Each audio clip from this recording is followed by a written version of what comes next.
দিবে, আরে রহিমা কার বিরুদ্ধে তোমার মামলা বলো?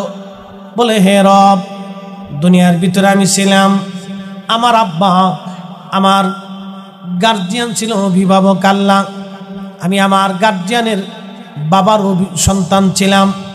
ও রব, আজকে তুমি আমাকে বেনামাজি, বেপর্দা, বেশরিয়ে দাউসের জন্য তুমি আমাকে জাহান্নামে দিচ্ছ, ধর্মকর্ম বুঝি নাই। আল্লাহ, আজকে আমি জাহান্নামে চলে যাই, কিন্তু আমার আব্বাজান জান্নাতে চলে যায়। ওগো রব, আমার আব্বাজানের বিরুদ্ধে আমার প্রথম মামলা, আমার আব্বাজানকে ডাকেন, আমি আমার আব্বাজান ছাড়া জাহান্নামে যাব না। অ্যাটেনশন, এই আমার দিকে তাকান, এই ওয়াজটা সারা জীবন মনে রাখবেন, সারা জীবন এই কথাটা সারা জীবন মনে রাখবেন। আল্লাহ ডাক দিবে, রহিমা কার বিরুদ্ধে মামলা? বলে প্রথম মামলাটা আমার বাবার বিরুদ্ধে, ডাকেন আমার আব্বাজান। রহিমার বাবা আব্দুল করিম, লাব্বাইক ইয়া রাব্বাল আলামিন, আসো। রব্বে করিমের আদালতে দাঁড়ায় যাবে। আল্লাহ, ও রব, কি জন্য আপনি আমাকে ডাকছেন? বলে তোমার মেয়ে তোমার বিরুদ্ধে মামলা করছে। বাবা চোখের পানি ছেড়ে দিয়ে কেঁদে ফেলবে। মা বলো কি? সারা জীবন তোর সুখের জন্য কষ্ট করে গেলাম, আজকে হাসরের ময়দানে তুই আমার বিরুদ্ধে মামলা করলি রে মা। তখন ওই মেয়েটা বলবে, বাবা মনে কিছু নিও না, তুমি নামাজ পড়েছ, কিন্তু আমাকে নামাজের জন্য তাগাদা দাও নাই। তুমি রোজা রাখছ, কিন্তু রোজা আমাকে তুমি শিখাও নাই। ও মা বাবা, তোমার কাছে যা চাইছি তুমি তাই দিয়েছ, কিন্তু পর্দা করার জন্য তুমি আমাকে তাগিদ দাও নাই। পর্দা করার কথা বলো নাই। জীবনে যা যা প্রয়োজন শ্বশুর বাড়ি থেকে আমার বাড়ি পর্যন্ত সব দিলা, কিন্তু আব্বা জান তুমি আমারে ধর্ম দিলা না, তুমি আমাকে আল্লাহর কোরআন শিখাইলা না, নবীর সুন্নত শিখাইলা না। আম্মা জান আয়েশা, হযরত ফাতেমা যে চরিত্র ছিল সেই চরিত্র শিখাও নাই। আব্বা গো, আজ আমি জাহান্নামে যাব রে বাবা, তোমার ছাড়া আজ আমি জাহান্নামে যাব না। আল্লাহ ডাক দেবে, বান্দা যাও, তোমার মেয়ে তোমার বিরুদ্ধে মামলা করছে। ওরে রহিমা, আর কারো বিরুদ্ধে মামলা আসেনি? বলে হ্যাঁ, আমার বড় ভাইয়ের বিরুদ্ধে আমার মামলা আছে। কিরে রহিমা, আমি বড় ভাই, কত খাটুনি খেটে তোর সুখের জন্য আমি কষ্ট করেছিলাম, তোর জীবনের প্রয়োজনগুলি আমি পুরা করেছিলাম রে রহিমা, আজ তুই আমার বিরুদ্ধে মামলা করলি, কারণ কি?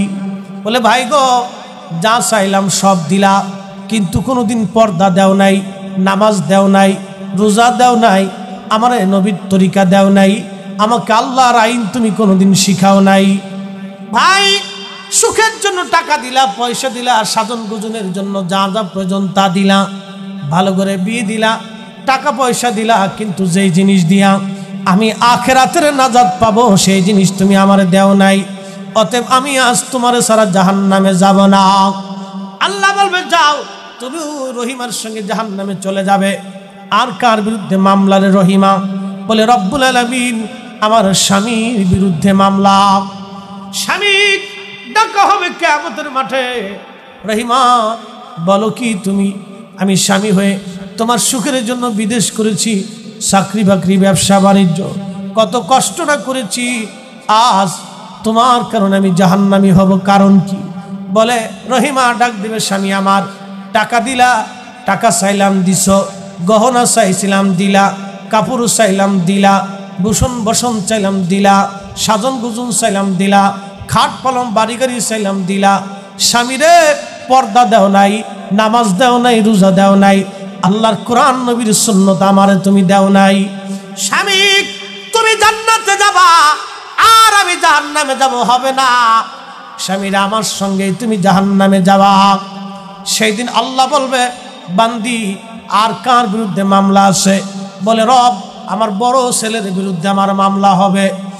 ডাক দেয়া হবে, মা তুমি আজ আমার বিরুদ্ধে মামলা করলাম, ছেলেরে তোরে লেখাপড়া শিখাইছিলাম, দুনিয়াদারি বুঝতি, কোনোদিন আমি মাকে পর্দার কথা বলো নাই, নামাজের কথা, রোজার কথা বলো নাই, আমার কুরআন সুন্নাহর কথা তুমি আমারে শিখাও নাই। ছেলেরে আজ মা আমি জাহান্নামে চলে যাব, তুমি জান্নাতে যাবে, এমনটা হবে না। আমি মা আজ তোমার সারা জাহান্নামে যাব না। আল্লাহ সেদিন ডাক দেবে, বান্দা তোমাদের আর কি কোনো বক্তব্য আছে? সেদিন বান্দা বক্তব্যে পরাজিত হয়ে যাবে। আল্লাহ বলবে, ইয়া আইয়ুহাল্লাযীনা আমানু লা তুলহিকুম আমওয়ালুকুম ওয়ালা আওলাদুকুম আন যিকরিল্লাহ।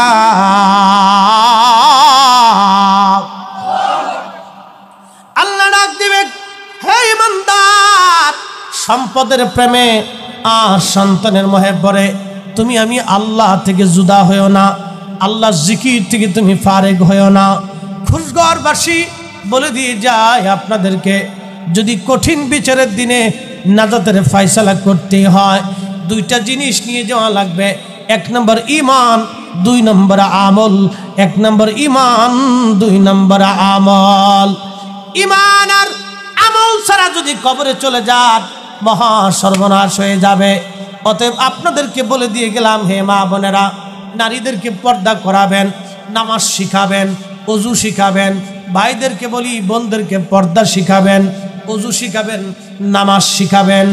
আমার প্রিয় বন্ধুদেরকে বলি, স্ত্রীকে পর্দা শিখাবেন, খাস পর্দা আপনি নিজে হাতে শিখাবেন। যদি আপনার বিবিকে পর্দা শিখান, তাহলে নামাজ শিখান। ওই স্ত্রী নিয়ে আপনাকে চিন্তা করতে হবে না। একবার জোরে বলেন ঠিক না বেঠে? মহিলাদের ওয়াজ দিতাছি, কি তাওয়াজ দিতাম, বাপরে বাপ, টেকাটা পাইলি খালি কোম্পানিগঞ্জ,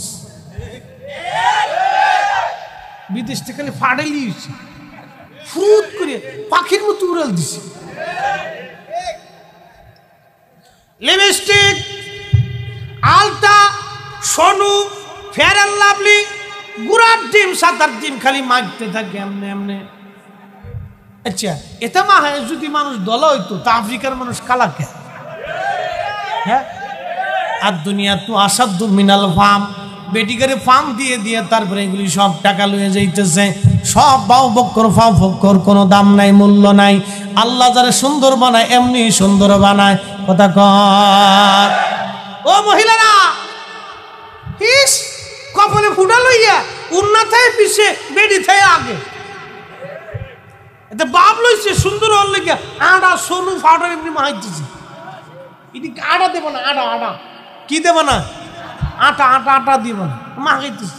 কেমন বাপ লইছে ঢাকা শহরে মাঝে মধ্যে আমার বসুন্ধরা বাইত না, এই মনে করেন যে বুড়া বেডি মেকআপ শেকআপ করে রাস্তা দিয়ে এমন ভাবে সব কালা, খালি মুখটা দলা। মায়ের চাইতে মায়ের মার বাউ বেশি, খালি ঠিক 100% ঠিক। মহিলাদের সুন্দর হওয়ার জন্য একটা ওষুধ আজকে দিয়েছে, একসাথে বলেন না মারহাবা, দেব, কিন্তু মানতো না, দিয়ে যাই 2-1 মানে। মা বোনেরা, পৃথিবীর মধ্যে সর্বপ্রথম সুন্দরী আমাদের মা ছিলেন, তিনি আম্মা জানা হাওয়া। এত সুন্দর করে আল্লাহ তারে বানাইছিলেন। আমরার মায়ের মতো সুন্দর আর দুনিয়াতে কোনো রমণীর জন্ম হবে না। এরপরে আল্লাহ আর একজন আম্মাজানকে সুন্দর বানিয়েছিলেন, তিনি হযরতে আম্মাজান, হযরতে সারা আলাইহিস সালাম। আল্লাহ আম্মাজানকে এত সুন্দর করে বানিয়েছিলেন, তার শরীরের ভিতর দিয়ে রগের ভিতর দিয়ে রক্ত চলতো, এগুলি পর্যন্ত দেখা যাইতো। এত সুন্দর করে আল্লাহ আম্মাজানকে বানিয়েছিলেন। একবার জোরে বলা যাবে কি মারহাবা? এরপরে আর একজনকে আল্লাহ সুন্দর করে বানাইলেন, তিনি হযরতে মারিয়াম আলাইহিস সালাম। হযরত ঈসা রুহুল্লাহর আম্মা হযরত মারিয়াম আলাইহিস সালাম কি এত সুন্দর করে আল্লাহ বানাইলেন। পৃথিবীতে এত সুন্দর রমণী আর কোনোদিন কোনো মা জন্ম দিতে পারবে না। কিন্তু দুঃখের বিষয় হলো, আমরা দেশের যে বেডি যত বেশি ল্যাংটা, এ বেডি বলে বিশ্ব সুন্দরী, ঠিক কিনা? বেডি ল্যাংটা, সেটা বিশ্ব সুন্দরী, কি চেহারা, বাপরে বাপ, বিশ্ব সুন্দরী। ছাতা কোথাকার মানুষের রুচি। ওই এক বেটা কয়দিন গেছিল রুচির দুর্ভিক্ষ চলতেছে, আসলে রুচির দুর্ভিক্ষ চলতেছে। সুন্দরী কেমনে হয় নারী? আম্মাজান হাওয়া, আম্মাজান সারা, হাজরাতে মারিয়াম, পৃথিবীর কোন পুরুষ বেগানা তাদেরকে দেখে নাই। একবার জোরে বলবেন কি মারহাবা। ও নারী সমাজ, যদি আপনি সুন্দর হতে চান তাহলে আজকে 3টে জিনিস আপনাকে দিয়ে যাব। 6 মাস করার পরে যদি আপনি সুন্দর না হন, আমি ফরিদি সাহেব জীবনে কোনোদিন ওয়াজ করব না। 1 নম্বর, নারীকে পর্দার ভিতরে চলে যাওয়া লাগবে। 2 নম্বর, নারীকে নামাজি হতে হবে। 3 নম্বর, নারী অজু চলে যাওয়ার পরে আবার অজু করতে হবে। 1 নম্বর, নারীকে পর্দায় চলে যাওয়া লাগবে। অধিকাংশই মেয়েরা এই আমল করতে পারবে না। ও মনে করে রাস্তায় খুইলে খুইলে ওই ঢ্যাংটুং ট্যাংটুং করিয়া তারপরে লিপস্টিক আলতাসুনো আলকাতরা মাখায় চললে বুঝি সুন্দর দেখা যায়। আরে ছাতা, এইগুলি সুন্দর না, এইগুলির 4 পয়সাও দাম নাই। দেশে সুলা কলা নিয়ে বাজারে যখন উঠান, মাসি ভন ভন ভন ভন করে, সুলা কলার 4 পয়সাও দাম নাই। কি কথা কন না কে? আমার দেশের যে যুবকরা বেহা নারীর পিছে পিছে দৌড়ায়, ওরাও বিয়ে করার সময় পর্দাওয়ালা নারী খুঁজে। কথা খারাপ কইছি? যেই মুরব্বী নামাজ পড়ে না 1 রাকাত, সেও তার পুলা বিয়ে দেওয়ার সময় কয় ভালো মায়া কোন জায়গা পাবো নামাজ কালাম পড়ে। কি কথা কথা? ও বুড়ে নিজেও পড়ে না, ও বুড়িয়া নিজেও নামাজ পড়ে না, হেও খুঁজে যে আমার ওই একটা ভালো মাইয়ের দরকার, নামাজ কালাম পরে পর্দা বসিতে করে আচার আচরণ ভালো, এরকম একটা মাই হলে আমার পোলা বিয়ে দিত। বুড়াই 1 রাকাত নামাজ পড়ে না, হে তো ভালো মেয়ের তালাশ করে। তো মা বোনদেরকে বলতেছি, শুনেন, ও সুলাকলা হয়ে কোনো লাভ নাই। কি কথা কর না? সুলাকলা 4 পয়সাও দাম। ওই ঘোড়ার টিম বিয়ে করার সময় সব ভালোই তালাশ করে। হ্যাঁ, মনে করছে যে আমি আলট্রাস মডার্ন হয়ে বুঝি বিরাট কিছু হয়ে গেছে। তোমার মতো কত সুন্দরী হ্যাঁ পায়ের সমান হয়েছে নাকি? আম্মাজান সারার ফার নিচে যে সৌন্দর্য ছিল, এটাও ছিল আমরা দেশের বিবিটা। ছাতা ভাবলু রাস্তায় চল, শয়তান হাসের কয় তুই আমার খালাতো বোন, যতদিন তুই আসিস তো যুবক নষ্ট করার আমার আর দরকার নেই, তুই চালা। কি কথা কর না কে? তুই চালা, আমার আর লাগতো না, তুই আমার খালাতো বোন লাগিস, যা তোরে খেলাপথ দিয়ে দিলা। হ্যাঁ, এই নারী জাতির জন্য সর্বপ্রথম হাবিল আর কাবিল দুইজনে মারামারি করছে। এখনো বিশৃঙ্খলা এগুলির কারণে বহু হয়। মা বোনদেরকে বলি, 2টা জিনিস 3টা জিনিস আপনাকে সুন্দর বানাবে। 1 নম্বরে পর্দা, 2 নম্বরে নামাজ, 3 নম্বরে অজু গেলে আবার অজু করবেন। 6 মাস টাইম দিলাম আমার কোন বোন যদি 3টা আমল করার পরে তার চেহারা আল্লাহ নুরানি না বানায় দেয়, সৌন্দর্য না বানায় দেয়, আমি ফরিদি জীবনে কোনোদিন ওয়াজ করব না, আমি ওয়াজ ছেড়ে দেব। বোন, আপনাকে বলছি, আমার মালিক আমার মাওলা আপনার সৌন্দর্যটাকে বাড়ায় দিবে অটোমেটিক। পৃথিবীর অন্য নারীর সঙ্গে আপনাকে তুলনা দিলে হবে না। আপনার ত্বক কালো হতে পারে, কিন্তু আপনার চেহারা এবং সৌন্দর্যকে আল্লাহ নূরানি বানায় দিবে। নিজেকে পবিত্র রাখবেন, সেভ রাখবেন, পাক রাখবেন, পরিষ্কার পরিচ্ছন্ন রাখবেন, আল্লাহ নূরানি বানায় দিবে। আমার এই কথার মধ্যে 4 পয়সাও কোনো ভুল ত্রুটি নাই। হে মা বোনেরা, যদি আমল আপনি করতে পারেন জীবন পরিবর্তন হয়ে যাবে। বেহুদা ফেয়ার লাভলি, ওই আবি যাবি ঘোড়ার ডিম আলকাতরা সোনু পাউডার, ওই লিপস্টিক, ওই ঘোড়ার ডিম আলতা সোনু, ওই মেকআপ শেকআপ আবি যাবির পিছনে দৌড়ায় বোন, 4 পয়সাও কোনো দাম নাই। আজকে নামাজের কাতারে বসে যান, আজকে অজুর দলে ভিড়ে যান, আজকে পর্দাওয়ালার দলে ভিড়ে যান, আল্লাহ আপনার চেহারাকে নুরানি বানাই দিবে। একবার জোরে বলা যাবে কি মারহাবা। আর কি তাওয়াজ করতাম কোন গাইলিন যাইব বিডিগের গাইলিল এসে পয়সাই দিব হুজুর না, এই হুজুর আর দাওয়াত দিও না, এসে আমার মার্কেট খারাপ হয়ে যাবে। এই হুজুর আর দাওয়াত দিও না, এই হুজুর সুবিধা না, গেলে আইলি আপনাদের খালি বাস দেন, দরকার নেই। তো আর মহিলাদের জন্য আর তেমন কিছু না যদি আমল করে। তবে মাদেরকে বলতেছি যে দুনিয়াতে আপনি রঙ্গমাস দেখতেছেন, বোন আমার, কত নারী কবরে চলে গেছে, তাদের কবরের পাশে যে মাঝে মধ্যে দাঁড়ায় দেখবেন, মাটি তাদের সৌন্দর্যকে মিসমার করে দিছে। মাত্র দমটা ফোরানোর পরে 3 দিন সময় লাগে, 24 ঘন্টায় পায়খানার রাস্তা দিয়ে একটা পোকা বের হয়। আহা, মানুষের জীবন কিচ্ছু না বাপ, প্রিয় বন্ধু, মানুষের জীবন কিচ্ছু না। মৃত্যুবরণ করার পরে 24 ঘন্টা পরে পায়খানার রাস্তা দিয়ে একটা পোকা বের হয়। এই পোকাটা সারা শরীরে ছড়াইয়া দুর্গন্ধ বের হতে থাকে, গন্ধ, পচা গন্ধ আসে।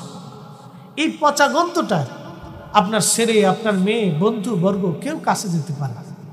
সবাই খালি কেবল সুখান, দূর হও, দূর করো, দূর করো, বের করো। যারা আপনার টাকার মুখাপেক্ষী ছিল, ভালোবাসার মুখাপেক্ষী ছিল, সব সেই দিন বলবো দূর করে দাও, তাড়াতাড়ি কবর দাও। ভাই বন্ধু আপন জনা সঙ্গে তোমার কেউ যাবে না রে, ঠিক কিনা? ও তোর খালি হাতে একা পথে, ও তোর খালি হাতে একা পথে যাইতে হবে মন বেরি, দেখ না মন ঝাঁক মারি দুনিয়াদারি, দেখ না মন ঝাঁক মারি এই দুনিয়াদারি। ও তোর পিছে পিছে ঘুরছে সাবর, ও তোর পিছে পিছে ঘুরছে সাবর, কোন দিন জানি তোর হয় সমন জারি, দেখ না মন ঝাঁক মারি দুনিয়াদারি। বোন আমার, পৃথিবীর মধ্যে সবচাইতে সুন্দরী নারী ছিল রানী এলিজাবেথ। 70 বছর ধরে এই মহিলা ব্রিটেনের রানী ছিল। 70 বছর। আপনি আর কি আলতাসনু গহনা ব্যবহার করেন রে বোন? 70 বছরে তার কপালে একটা হীরকখণ্ড শোভা পাইত। ভারত থেকে ব্রিটিশ নাইনা চুরি করে নিয়ে গেছিল। এটার নাম হলো কোহিনূর। 3,500 মার্কিন ডলার টাকা, 3,500 কোটি মার্কিন ডলার। বাংলাদেশে 1000 টাকার বান্ডিল দিয়ে যদি এই সবাইরেও বস্তা বাইন্দা দেওয়া হয়, সবাই নিয়ে মাথায় করে নিয়ে সারতে পারবেন না, এত টাকা দাম একটা হীরকের। 70 বছর একজন নারী পৃথিবীর সবচাইতে দামি খাবার এই রানী এলিজাবেথ খাইত। প্রত্যেক দিন খাওয়ার আগে ডাক্তাররা খাবারগুলি টেস্ট করে দিত। ফলগুলি, দামি বিছানা, দামি প্রাসাদ, বিল্ডিংয়ে এসে ঘুমাইতো, দামি ঘর, দামি আসবাবপত্র, যার আসবাবপত্র একটা সারা বাংলাদেশের কারো ঘরে আছে বলে আমার জানা নাই। এত দামি দামি আসবাবপত্র রানী এলিজাবেথ ব্যবহার করত। 70 বছর পরে তার রাজত্ব চলে গেল, সে মারা গেল, কবরে নিয়ে যাওয়া হলো। আপনারা বলেন, মাটি কি তারে খাতির করছে? একসাথে বলেন, খাতির করছে? করে নাই। মা বোনেরা, তার যৌবন আর কোনোদিন ফিরে আসে নাই। পৃথিবীর দামি খাবার খাইছে, যৌবন আর আসে নাই।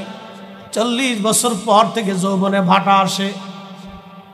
40 বছর পর থেকে জীবনে যৌবনে ভাটা আসতে থাকে। 40 বছর পর থেকে মানুষ বৃদ্ধতার দিকে চলে যায়। যত ভালো খাবার আপনি খান, আপনার যৌবন আর ধরে রাখতে পারবেন না। ওটা ভাটায় চলেই যাবে, চলেই যাবে, চলেই যাবে, শেষ হয়েই যাবে, হয়েই যাবে, ধরে রাখার সম্ভাবনা।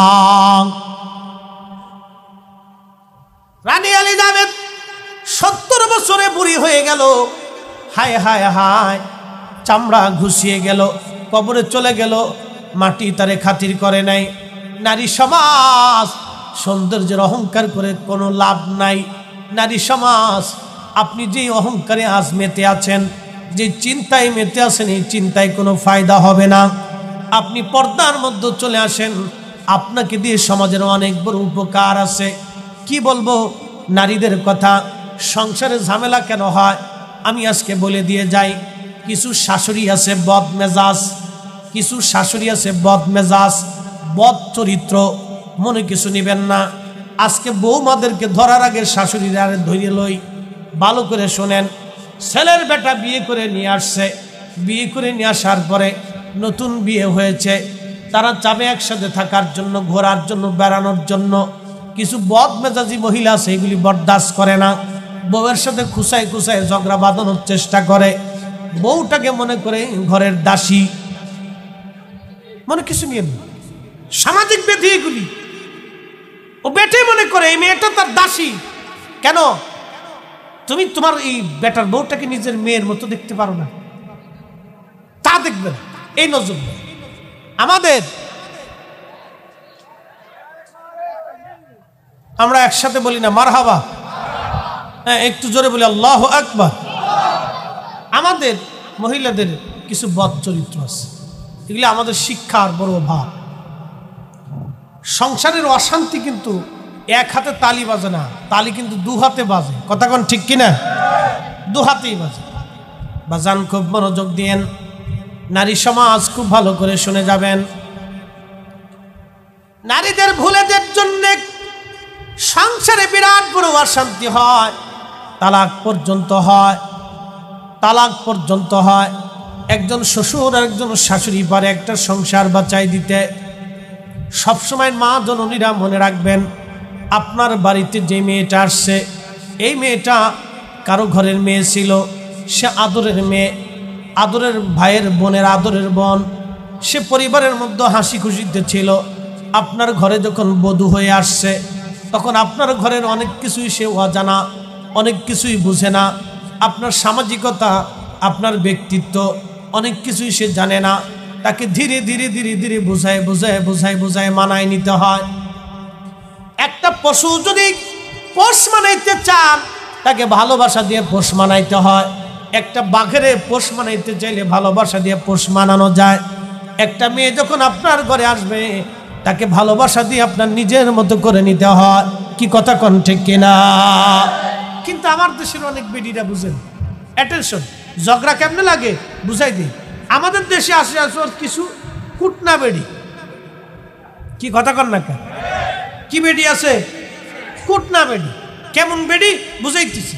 মহিলাদের ওয়াজ এগুলি অনেক ফ্যামিলি যদি বুঝে তো ঝগড়া ফাসাদ বাদ হবে। দেখে এই কুটনা বেডির কাজ হলো, খাইয়ে দিয়ে কোনো কাজ না, খালি পান খায় আর সারা গ্রাম ভরে খালি ঘুরে। কি কথা কন? সারা গ্রাম ভরে ঘুরে ঘুরে ঘুরে কি করে দেখেন। আব্দুল করিম বিয়ে করে নিয়ে আসছে, ধরেন বিয়ে করে নিয়ে আসার পরে মাসখানিক গেছে, তো নতুন মহিলা মেয়েটা আসছে ঘরে, সংসারের ঝাইঝামেলা, এসে শারীরিক অসুস্থতা, এক জায়গা পারিপার্শ্বিক মেনে নিতে একটু সময় লাগে। কিন্তু যাই বলেন, আমাকে যদি আপনি আপনার গ্রামে আপনার এলাকায় রাখেন, তো 7 দিন রাখলে আমার কাছে অস্বস্তি লাগে। মেসিং হইতে সময়ের দরকার। তো বৌমা অসুস্থ শুয়ে পড়ছে, তো এই কুটনা বেডি গ্রাম বেড়ে ঘুরে ঘুরে পান খেয়ে এসে করিমের বাড়ি ঢুকছে। তো করিমের মা খুব ভদ্র মানুষ, সে রান্না বান্না করতেছে। কুটনা বেডি, করিমের মা কেমন আছো? তো ভালো আছো।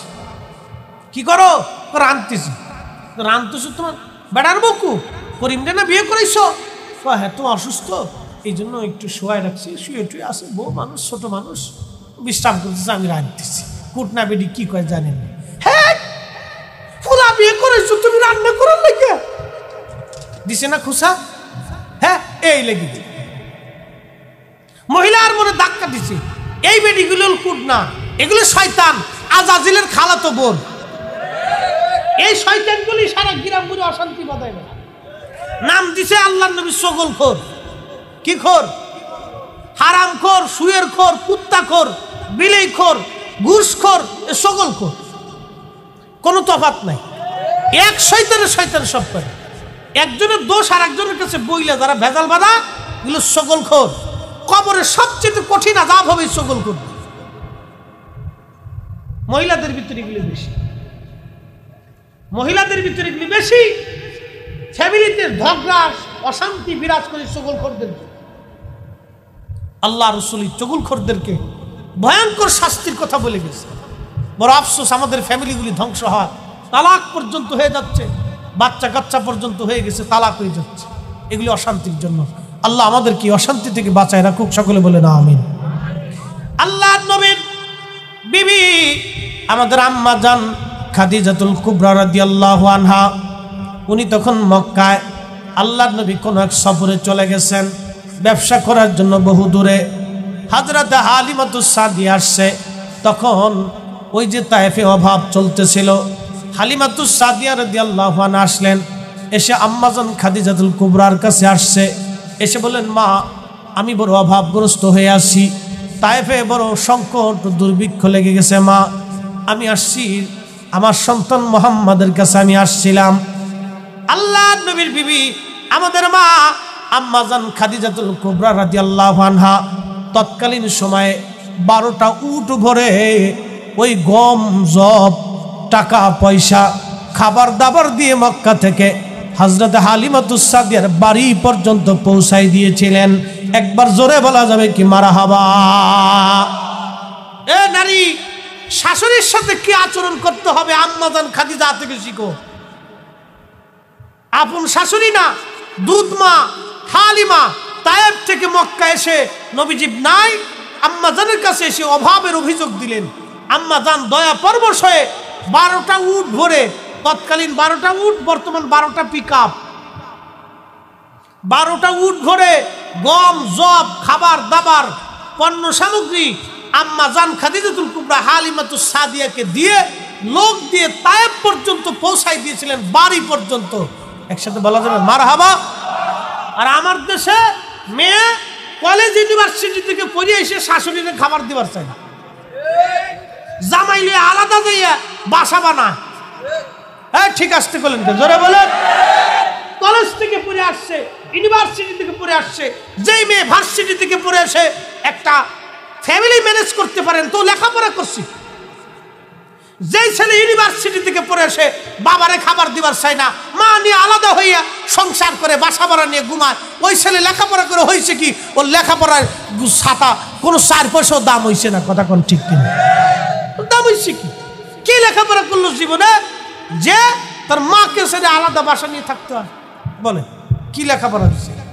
এই জন্য আপনাদেরকে বলি, ধর্মীয় কোরআন সুন্নাহ রসুলের চরিত্র নবীর আদর্শের বাহিরে পৃথিবীতে কোথাও শান্তি, কথা কন না, শান্তি নাই, কখনোই হয় নাই, কখনোই হবে না। খোঁজগড়ের মুসলমান, খোঁজগড়বাসী, আমি যে আলোচনায় ছিলাম আমি সে আলোচনায় ফিরে যাই। ও মা বোনেরা, এগুলি আমাদের সামাজিক ব্যাধি। আমার বন্ধুরা মনে রাখবেন আপনারা মহিলাদের কোনো কথায় আপনারা উত্তেজিত হবেন না। অ্যাটেনশন, আমার দিকে দেখেন, আপনাদের জন্য সারা জীবনের জন্য একটা ওষুধ, সারা জীবনের জন্য একটা মেডিসিন দিই। মহিলাদের কথায় সহজে উত্তেজিত হবেন না। আবার বলি, মহিলাদের কথায় সহজে উত্তেজিত হবেন না। মহিলাদের কথায় আমরা পুরুষরা পামে পড়ে যাই, এটা আমাদের দোষ না, এটা আব্বাজান আদম আলাইহিস সালাম থেকে চালু হয়েছে। বলে কেমন? শয়তানে আম্মাজান হাওয়ারে পাম মারছে, ওগো হাওয়া, ওই গন্ধমটা খুব মজার ফল, এটা খাইলে জান্নাত থেকে আর কেউ কোনোদিন বেরোয় না, তার আর কোনোদিন মরণ টরণ হবে না। আম্মাজানরে ফার্ম মারছে শয়তানে। ফার্ম দেওয়ার পরে আম্মাজান ফার্মে ভুলে গেছে, এই জন্য বেটিগারে ফার্ম দিলে বেটিটা খুশি হয়, বেটিগারে ফার্ম দিলে খুশি হয়। এই জন্য আল্লাহ রসুল বলছে, তুমি তোমার স্ত্রীকে খুশি করার জন্য মাঝে মধ্যে একটু ফার্ম মেরে দিও। মারহাবা কর। কি মারতে হইব? ফার্ম। আর দুনিয়া তো আসাদুম মিনাল ফার্ম, দুনিয়া ফার্মের উপরে চলে। হ্যাঁ, ফার্ম মারতে হইবে আপনার। খালি যদি কইছেন যে তোমার রান্না ভালো হয়েছে না, জরিনের মাঠটা খেয়েছিলাম এটা ভালা, তো কিয়ামত পর্যন্ত যদি হায়াত হয়, কিয়ামত পর্যন্ত যদি বাইসে থাকেন, তো কিয়ামত পর্যন্ত খোটা দিব জরিনের মাঠটা খাও দেয়। কথা খারাপ কইছি, বাস্তব থেকে বলছি। আমি একদিন খালি কইছিলাম যে ধুর কি রান্না করে মাহফিলের দেই তো বাবা হাই হাই এখনো খালি যদি কই না আজকে তো একটু সুবিধা রয়েছে না তাহলে করে তোর মাহফিলে যায় খাও মাহফিলের বেডিটা রান্দা এটাই বালা তোমার কিন্তু ওখানে খুঁটা শুনতে হয় কি জ্বালার জ্বালা আমরা হুজুরা এখান থেকে নিস্তার নাই এই জন্য আল্লাহ রসুল 1450 বছর আগে উম্মত বাঁচানোর জন্য পেয়ে গেছে একটু ফার্মটাম বাইরে কাপড় কিনবা 3000 টাকা দিয়ে আইসা 6000 টাকা লইছে মাছ কিনবা 6000 টাকা দিয়ে 2500 টাকা লইছে তাহলে বেড়ে খুশি হে আমার বেড়ে জিতছে কি কথা কর না কে দেখছো নি জরিনার বাপ কি চালা মাছ লইছে 2500 টাকা মাছ দিয়ে 6000 টাকা পাওয়া যেত না বেড়ে খুশি ফার্মার তুই কিছু করার নাই তো ও জাতির টিকি রাখতে আম্মা জান হযরত হাওয়াকে আযাজিলে বুঝিয়ে সুঝিয়ে গন্ধম ফল যখন খাওয়াইছে গন্ধম ফল খাওয়ানোর পরে রিল্যাক্স থাক আস্তে ঠিক করবো গন্ধম ফল খাওয়ানোর পরে আম্মা জান হাওয়া আলাইহিস সালাম আমাদের আব্বা জানের কাছে গেলেন শুনছো এই গন্ধম ফলটা খুব মজার ফল তুমি খাও খাইলে কিছু হবে না আমরা আম্মা জান পাম পট্টি দেওয়ার পরে আমাদের বাবা হযরত আদম আলাইহিস সালাম তিনি আম্মা জানের কথায় গন্ধম ফল খেয়ে ফেললেন যখন গন্ধম ফল খাইছে আমার আল্লাহ শরীর থেকে পোশাক খুলে ফেললেন গন্ধম খাওয়ার সঙ্গে সঙ্গে পায়খানা আসলো পেশাব চালু হয়ে গেল বাথরুম আসা চালু হইল আর আম্মা জান যখন গন্ধম খাইলেন তখন আল্লাহ আম্মা জানের জন্য প্রত্যেক মাসে মহিলাদের একটা ঋতুস্রাব হয় আল্লাহ রাব্বুল আলামিন প্রত্যেক মাসের জন্য আম্মা জানের জন্যটা বাধ্যতা করে দিলেন আর দুইজনকে জান্নাত থেকে ফেলাই দিলেন এই জন্য মহিলারা কিন্তু পাম মারলে আবার পুরুষ মানুষ কিন্তু গইলে যায় এটা আমাদের দোষ না এটা জান্নাত থেকে চালু হয়ে আইছে এই জন্য আপনাদেরকে বলতেছি সাবধান বেটিরা কিন্তু কান্দায় ফার্স্ট কান্দায় কিন্তু ফার্স্ট ওরে বাপ কান্দে একবারে চোখ মুখে বসেন শেষ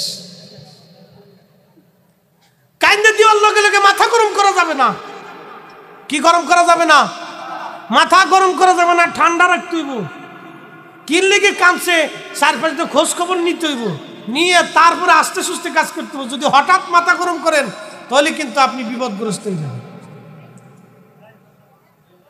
হঠাৎ মাথা গরম করা যাবে এগুলি ওয়াজ হলো কোরআন হাদিস না এটা হলো আপনার বুঝার জন্য বলতেছি এটা জীবন চলার রাস্তা হঠাৎ আপনার মেয়েদের কথায় মহিলাদের কথায় আপনার মাথা গরম হয়ে যেতে পারে ঠান্ডা রাখতে আপনি বিপদগ্রস্ত হয়ে যাবেন অতএব সাবধান এই ব্যাপারে খুব কেয়ারফুল থাকতে হবে আল্লাহ আমাদের প্রত্যেকেরই আমাদের সংসার জীবনটা যেন সুন্দর করে দেয় সকলে বলেন না আমিন আর নারীদেরকে যতদূর সম্ভব আপনার স্ত্রী যদি থাকে বোন যদি থাকে মেয়ে যদি থাকে তাহলে পর্দা শিখাবেন কি শিখাবেন পর্দা আপনাকে বলতেছি এক নারী 4 জন পুরুষকে জাহান্নামে নেবে এই ওয়াজটা করে ওয়াজের শেষের দিকে চলে যাবে এক নারী 4 জন জান্নাতি পুরুষকে জাহান্নামে নেবে এক নারী জান্নাতি পুরুষকে জাহান্নামে নেবে বলে কে কিয়ামতের ময়দানে নারী জাহান্নামে চলে যায় মহিলা মামলা করবে আল্লাহ তুমি তো আমাকে জাহান্নামে দিলা তো আমার 4 জন ব্যক্তির বিরুদ্ধে আমার মামলা আছে আল্লাহ ডাক দেবে আরে রহিমা কার বিরুদ্ধে তোমার মামলা বলো বলে হে রব দুনিয়ার ভিতরে আমি ছিলাম আমার আব্বা আমার গার্জিয়ান ছিল অভিভাবক আল্লাহ আমি আমার গার্জিয়ানের বাবার সন্তান ছিলাম ও রব আজকে তুমি আমাকে বেনামাজি বেপর্দা বেশরিয়ে দাউসের জন্য তুমি আমাকে জাহান্নামে দিচ্ছ ধর্মকর্ম বুঝি নাই আল্লাহ আজকে আমি জাহান্নামে চলে যাই কিন্তু আমার আব্বাজান জান্নাতে চলে যায় ওগো রব আমার আব্বাজানের বিরুদ্ধে আমার প্রথম মামলা আমার আব্বাজানকে ডাকেন আমি আমার আব্বাজান ছাড়া জাহান্নামে যাব না অ্যাটেনশন এই আমার দিকে তাকান এই ওয়াজটা সারা জীবন মনে রাখবেন সারা জীবন এই কথাটা সারা জীবন মনে রাখবেন। আল্লাহ ডাক দিবে, রহিমা কার বিরুদ্ধে মামলা? বলে প্রথম মামলাটা আমার বাবার বিরুদ্ধে। ডাকেন আমার আব্বা জান। রহিমার বাবা আব্দুল করিম, লাব্বাইক ইয়া রাব্বাল আলামিন, আসো। রব্বে করিমের আদালতে দাঁড়ায় যাবে। আল্লাহ, ও রব, কি জন্য আপনি আমাকে ডাকছেন? বলে তোমার মেয়ে তোমার বিরুদ্ধে মামলা করছে। বাবা চোখের পানি ছেড়ে দিয়ে কেঁদে ফেলবে। মা বলো কি? সারা জীবন তোর সুখের জন্য কষ্ট করে গেলাম, আজকে হাসরের ময়দানে তুই আমার বিরুদ্ধে মামলা করলি রে মা। তখন ওই মেয়েটা বলবে, বাবা মনে কিছু নিও না, তুমি নামাজ পড়েছ কিন্তু আমাকে নামাজের জন্য তাগাদা দাও নাই। তুমি রোজা রাখছো কিন্তু রোজা আমাকে তুমি শিখাও নাই। ও মা বাবা, তোমার কাছে যা চাইছি তুমি তাই দিয়েছ, কিন্তু পর্দা করার জন্য তুমি আমাকে তাগিদ দাও নাই। পর্দা করার কথা বলো নাই। জীবনে যা যা প্রয়োজন শ্বশুর বাড়ি থেকে আমার বাড়ি পর্যন্ত সব দিলা, কিন্তু আব্বা জান তুমি আমার ধর্ম দিলা না। তুমি আমাকে আল্লাহর কোরআন শিখাইলা না, নবীর সুন্নত শিখাইলা না। আম্মা জান আয়েশা, হযরত ফাতেমা যে চরিত্র ছিল সেই চরিত্র শিখাও নাই। আব্বা গো, আজ আমি জাহান্নামে যাব রে বাবা, তোমার ছাড়া আজ আমি জাহান্নামে যাব না। আল্লাহ ডাক দেবে, বান্দা যাও, তোমার মেয়ে তোমার বিরুদ্ধে মামলা করছে। ওরে রহিমা, আর কারো বিরুদ্ধে মামলা আসেনি? বলে হ্যাঁ, আমার বড় ভাইয়ের বিরুদ্ধে আমার মামলা আছে। কিরে রহিমা, আমি বড় ভাই, কত খাটুনি খেটে তোর সুখের জন্য আমি কষ্ট করেছিলাম, তোর জীবনের প্রয়োজনগুলি আমি পুরা করেছিলাম রে রহিমা, আজ তুই আমার বিরুদ্ধে মামলা করলি, কারণ কি? বলে ভাই গো, যা চাইলাম সব দিলা, কিন্তু কোনোদিন পর্দা দেও নাই, নামাজ দেও নাই, রোজা দেও নাই, আমার নবীর তরিকা দেও নাই, আমাকে আল্লাহর আইন তুমি কোনোদিন শিখাও নাই। ভাই সুখের জন্য টাকা দিলা, পয়সা দিলা, সাধন গুজনের জন্য যা যা প্রয়োজন তা দিলা, ভালো করে বিয়ে দিলা, টাকা পয়সা দিলা, কিন্তু যেই জিনিস দিয়া আমি আখিরাতের নাজাত পাবো সেই জিনিস তুমি আমারে দেও নাই। অতএব আমি আজ তোমার সারা জাহান্নামে যাব না। আল্লাহ বলবে যাও, তুমি রহিমার সঙ্গে জাহান্নামে চলে যাবে। আর কার বিরুদ্ধে মামলা রে রহিমা? বলে রব্বুল আলামিন, আমার স্বামীর বিরুদ্ধে মামলা। স্বামী ডাকা হবে কিয়ামতের মাঠে। রহিমা বলো কি তুমি?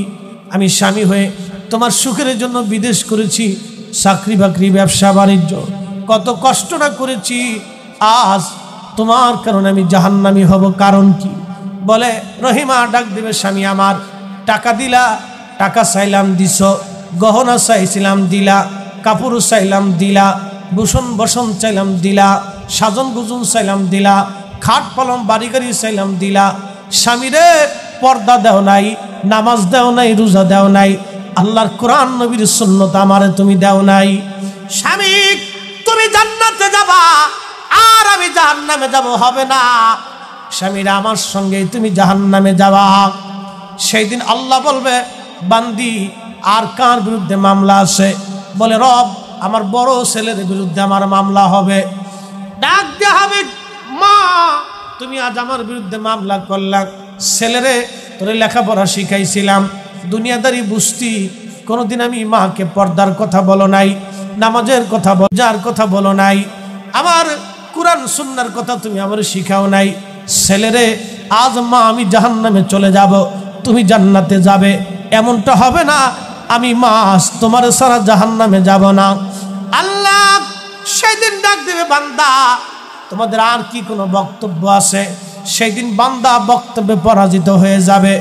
আল্লাহ বলবে, ইয়া আইয়ুহাল্লাযীনা আমানু লা তুলহিকুম আমওয়ালুকুম ওয়ালা আওলাদুকুম আন যিকরিল্লাহ।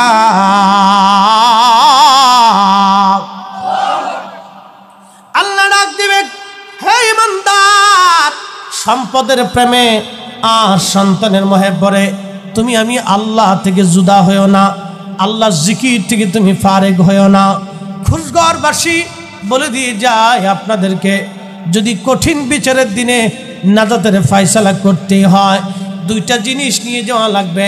এক নম্বর ঈমান, দুই নম্বর আমল। এক নম্বর ঈমান, দুই নম্বর আমল। ঈমান আর আমল ছাড়া যদি কবরে চলে যান, মহা সর্বনাশ হয়ে যাবে। অতএব আপনাদেরকে বলে দিয়ে গেলাম, হে মা বোনেরা, নারীদেরকে পর্দা করাবেন, নামাজ শিখাবেন, ওযু শিখাবেন। ভাইদেরকে বলি, বোনদেরকে পর্দা শিখাবেন, ওযু শিখাবেন, নামাজ শিখাবেন। আমার প্রিয় বন্ধুদেরকে বলি, স্ত্রীকে পর্দা শিখাবেন, খাস পর্দা আপনি নিজে হাতে শিখাবেন। যদি আপনার বিবিকে পর্দা শিখান, তাহলে নামাজ শিখান। ওই স্ত্রী নিয়ে আপনাকে চিন্তা করতে হবে না। একবার জোরে বলেন ঠিক না বেঠে? আল্লাহ আমাদের প্রত্যেকের এগুলি মানার তৌফিক দিক, সকলে বলে না আমি। এই যে সামাজিক ব্যাধি, বিশৃঙ্খলা, এগুলি আমাদের ভুল, আমাদের ভুলের জন্য এগুলি তৈরি হয়। এই জন্য আমাদের উচিত হচ্ছে আমাদের সন্তানদেরকে ছোট্ট কাল থেকে গড়ায় তোলা। আমরা সুন্নি, আকাইদা আহলে সুন্নাতুল জামাত আমাদের অবলম্বন। আকাইদা আহলে সুন্নাতুল জামাত ছাড়া তো নাজাতের কোনো ফয়সালা নাই। আমরা সুন্নি, যদি সাথে ওয়ামিলুস সালেহা নেক আমলটা থাকে, তাহলে আমাদের আর কোনো চিন্তার কারণ নাই। মা বোনদেরকে বলতেছি, মা বোনেরা আপনারা শুনে যাবেন, পৃথিবীর বহু নারী কবরে চলে গেছে, ফিরে আসে নাই।